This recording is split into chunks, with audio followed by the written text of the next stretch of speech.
और इधर सारे मुद्दों का कनेक्शन कैसे राम जी से और राम मंदिर में होने वाली प्राण प्रतिष्ठा से जुड़ रहा है, जिसका जिक्र हम शुरुआत में कर रहे थे अविनाश।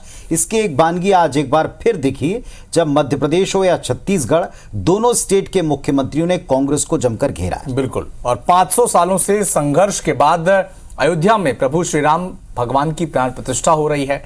सनातन समाज इस पल के लिए खुशियां मना रहा है और पूरा देश राममय है, जबकि दूसरी तरफ राजनीतिक गलियारों में से लेकर जो बयान है जबरदस्त तीर चले जा रहे हैं। प्राण प्रतिष्ठा समारोह का निमंत्रण ठुकराने के बाद कांग्रेस आरोप लगा रही है कि बीजेपी ने राम को हाईजैक कर लिया है। तो बीजेपी नेता कहते हैं कांग्रेस नेताओं को भगवान राम ही सद्बुद्धि दें। देखें आप दोनों पक्षों के बीच में राम नाम पर कैसे घमासान है, देखिए।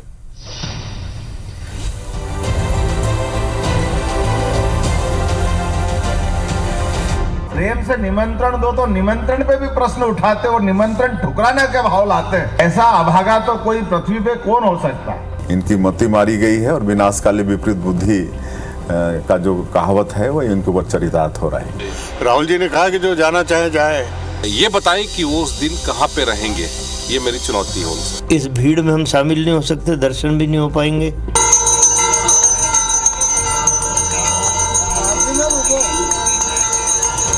जब देश में चहुं ओर राम नाम की चर्चा है, तब इस अद्भुत और पवित्र माहौल में राम नाम पर सियासी रण भी चरम पर है। राम मंदिर प्राण प्रतिष्ठा में शामिल होने का न्योता ठुकराने के फैसले पर बीजेपी कांग्रेस को चौतरफा घेर रही है।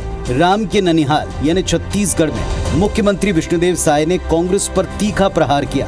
सीएम साय ने कहा कि कांग्रेस की मति मारी गई। कांग्रेस ने सिद्ध कर दिया कि वो चुनावी हिंदू बनते हैं। वहीं मंत्री केदार कश्यप ने मांग की कि कांग्रेस नेता प्रोटोकॉल जारी कर बताएं कि 22 जनवरी को कौन कहां रहेगा।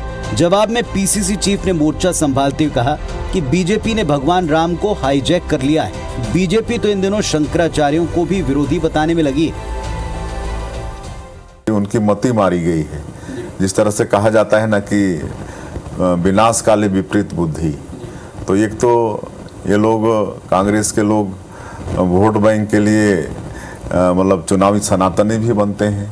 भगवान के लिए आस्था हमारे दिल में है, ये भारतीय जनता पार्टी को दिखाने की आवश्यकता नहीं है, ना ही भारतीय जनता पार्टी को हमें प्रमाण पत्र देने की आवश्यकता है। शंकराचार्य लोग देख रहे हैं, लगातार विरोध कर रहे हैं।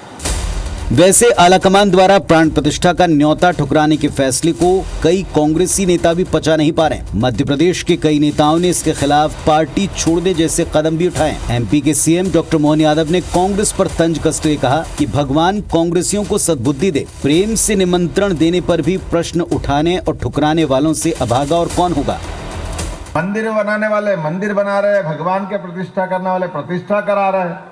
अब प्रेम से निमंत्रण दो तो निमंत्रण पे भी प्रश्न उठाते और निमंत्रण ठुकराने के भाव लाते हैं। क्या दुर्भाग्य परमात्मा, ऐसा अभागा तो कोई पृथ्वी पे कौन हो सकता है। नहीं, देखिए, हम तो बीजेपी से पहले ही हुआ है। उत्तर प्रदेश की हमारी राज्य इकाई कांग्रेस की जाके दर्शन वर्शन कराई, सरयू नदी में स्नान कराई। ज़्यादा से ज़्यादा मोदी जी को जल्दी थी, तो रामनवमी आने वाली है, रामनवमी के दिन प्राण प्रतिष्ठा करते तो भी ठीक होता। निशाना सीधे आलाकमान पर है, सो पार्टी के कई वरिष्ठ नेता सफाई की मुद्रा में। पीएल पुनिया ने कहा कि जिस कांग्रेस नेता कार्यकर्ता को राम मंदिर जाना हो वो जा सकते हैं। राहुल गांधी या राष्ट्रीय अध्यक्ष ने किसी को मना नहीं किया है। कांग्रेस को मना नहीं किया गया, कोई अयोध्या नहीं जाएंगे। राहुल जी ने कहा कि जो जाना चाहे जाए, और हम तो अपना बाराबंकी में जो कार्यक्रम लगे हुए हैं वो कार्यक्रम करेंगे। एक तरफ बयानों के तीर हैं तो दूसरी तरफ एक से बढ़कर एक आयोजनों की होड़ भी है। इन सब के बीच सबसे बड़ा सवाल है, क्या प्राण प्रतिष्ठा समारोह में न जाने का फैसला कांग्रेस की ऐतिहासिक चूक साबित होगा? क्या कांग्रेसियों की सफाई देश की जनता को स्वीकार्य है? Bureau report, IBC 24।